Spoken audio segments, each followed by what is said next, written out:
Alrighty, welcome back to our next installment of water. In this case, or in this video, we're going to talk specifically about groundwater and kind of what that means, where it comes from, how is it tapped in, etc. I will preface that I'm not a hydrologist, so this is not really my area of necessarily expertise, but it is a very fascinating section, I think, and I hope that you learn a lot. Okay, so starting with where is water in our world? Where is it? Where is she at? So you might be familiar with the idea or the fact that most of our water is the ocean. And if not, yay, we're learning something. So our total global water is indicated by separating between salt water and fresh water. And most of our water, 97.5% of the water on our earth is salt.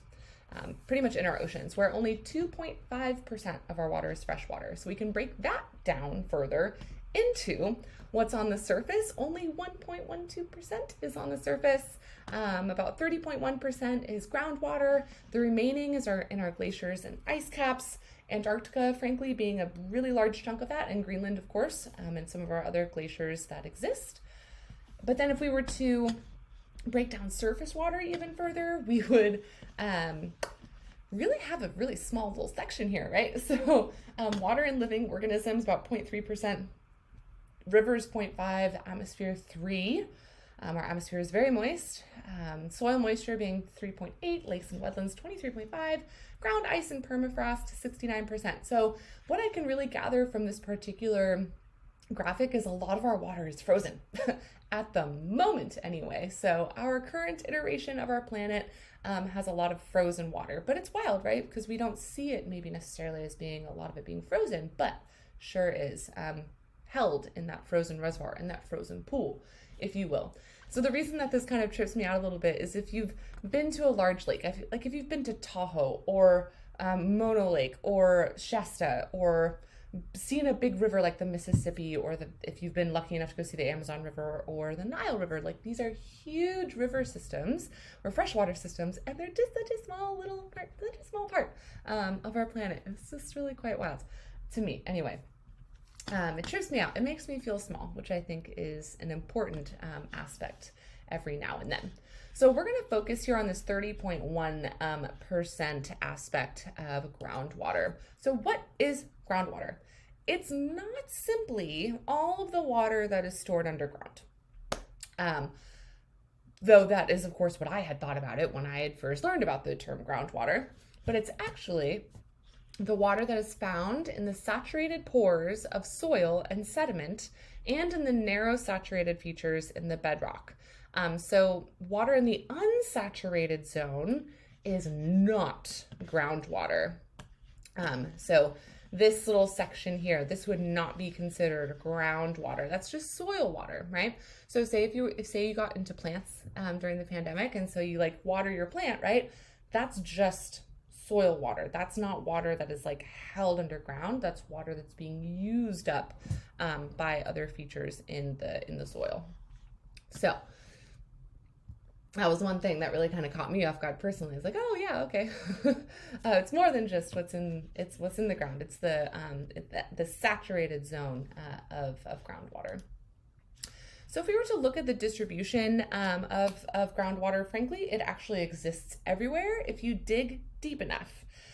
Lower elevation regions are likely much closer to the water table. So if you're down like in a river valley, or if you're at sea level, you are much more likely to be nice and close to that water table. But if you are in higher elevations, you're probably going to have to dig a bit deeper. So say if you're up in the Sierra Nevada headlands, in the hills, then you're probably going to have to dig a bit deeper for your well in order to tap into that groundwater source. Or up in the Rocky Mountains, things like that. Like if you are in higher elevation, you're going to have to dig deeper to tap into that groundwater resource. I also want to just mention here the little slope that we can see in this little graphic here.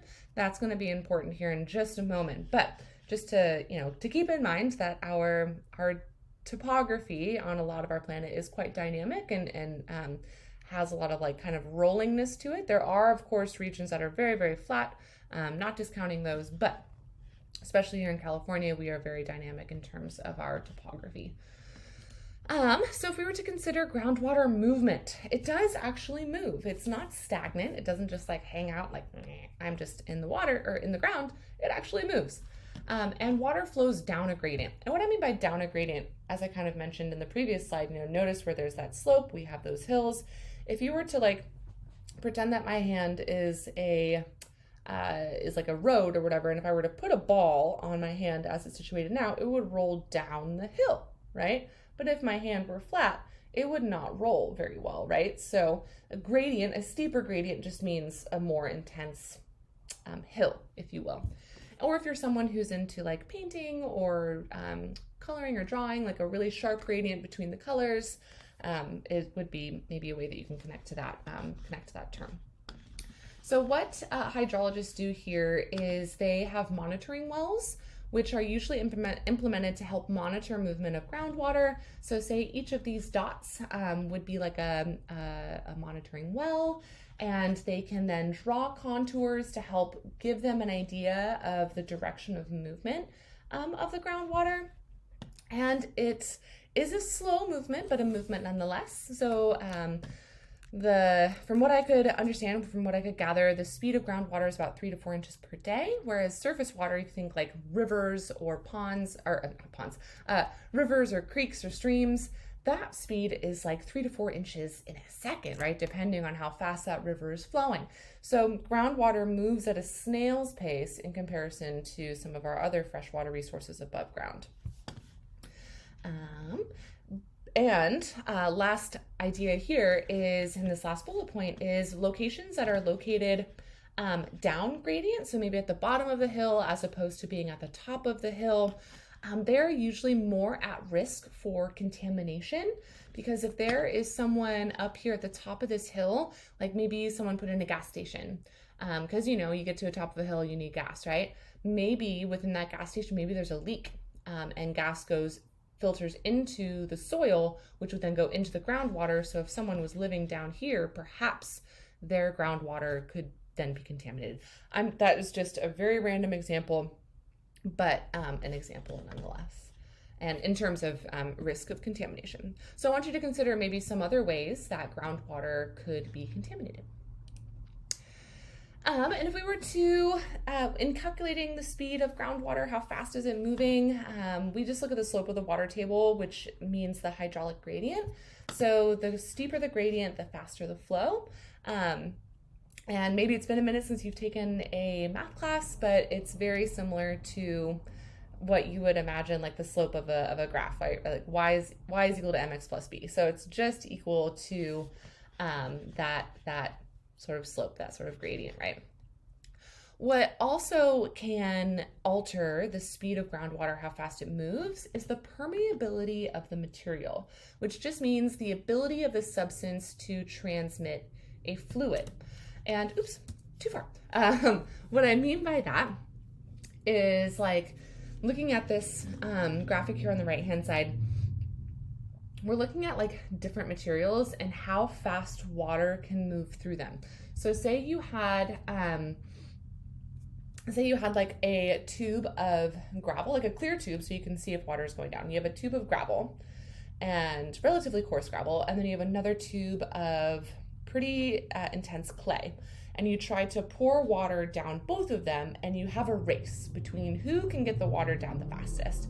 You would very likely see water reach the bottom of the tube with gravel much faster than you would with clay, because you're going to have much more resistance through the clay for the water to get through, so it's going to take much longer. And if you were to try to pour the same amount of water, the tube of clay would probably overflow. Like it would not allow for water to come through that material as fast as the gravel would.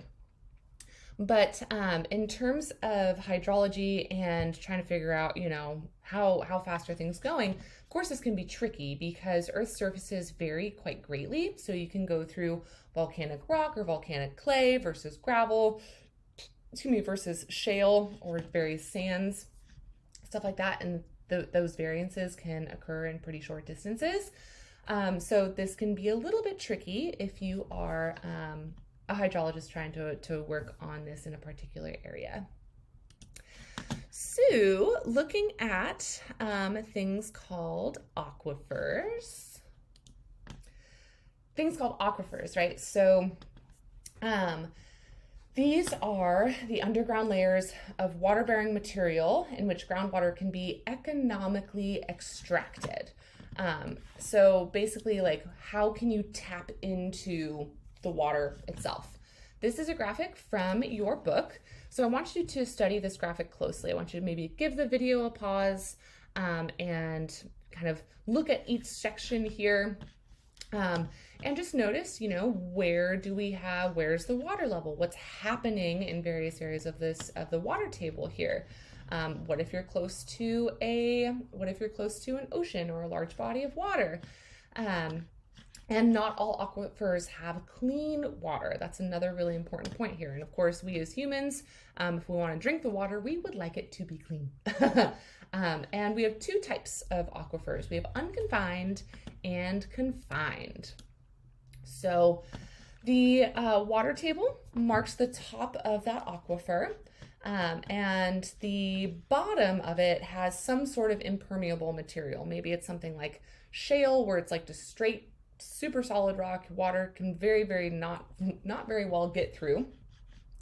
But the water table itself can also move up and down seasonally, or depending on how much it's being pumped, right? So here in California, we have a very wet season, we have a very dry season. So in the wet season, our water table tends to fill up depending on how rainy our season was. And in the summertime, it tends to decrease, especially because we tend to do a lot of pumping of the groundwater in the summertime. That's when crops are being watered and irrigated, right? So that can be a thing. And then also by how much is being pumped, right? So if you're pumping more out than what's being replaced, especially like even on that seasonal variation, even if you're still taking more and more and more than what's being replenished, then your water table is going to continue to shrink.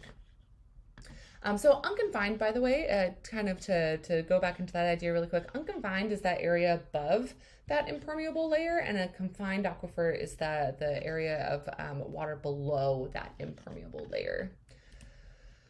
And then I mentioned a moment ago this cone of depression. So if you have, say, 3 wells here, you'll notice a little bit of a cone of depression where a well is being pumped.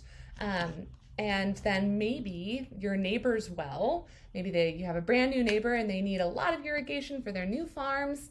And maybe all of a sudden you're like, what the heck, where did my water go? I need water too, right?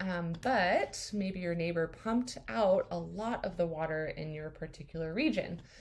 So if there's a very prominent cone of depression, or just a cone of depression in general, that indicates that water is being pumped out.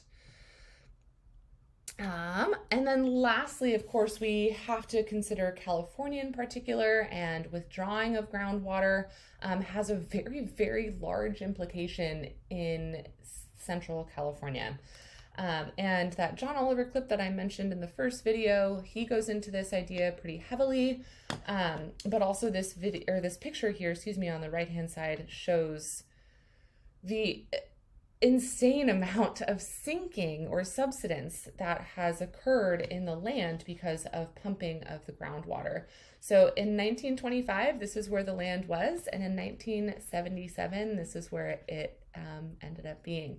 So what we're seeing really around the country and around the world is an overpumpage of our aquifers, of our tappable aquifers, and we're seeing subsidence and sinking of the land that's there. We also have these issues of groundwater depletion, right? Because it's not really a renewable resource. Of course, and going back into Central California, Nestle is not a good company at all. And Nestle is one of those companies that was pumping groundwater from Central California for quite some time. They even took a lot of water out of Lake Shasta as well, which has continued to allow for California to shrink. Substance, of course, though, so of course, very big issue here. The largest issue really is when you're sinking everything. If you have infrastructure on top of that, like roads, homes, basements, plumbing, anything, you're also compressing that as well. So you're having to create a lot of repairs and stuff like that for those problems. Then we have saltwater intrusion. So that's why we can't pump water here in the peninsula, because in the groundwater, you'll actually have ocean water come into the groundwater, and we don't drink salt water. And then, of course, as I mentioned before, groundwater contamination. And that contamination can happen through many different sources. But some common ones would be through like leaks, through gas lines, through oil, tar, things like that can leak into the groundwater. That was actually a really big problem. A really big contention point of the Keystone Pipeline thing, right? Like the native peoples knew that a burst would happen and it would contaminate their groundwater, and that's their drinking water, that kind of thing, right? So kind of a dicey sort of subject, I suppose, but it is very important, obviously, because we drink water, we need it. So that is it for this video, and we have one more coming up, and then we'll be done for this week's videos. Thank you so much for watching.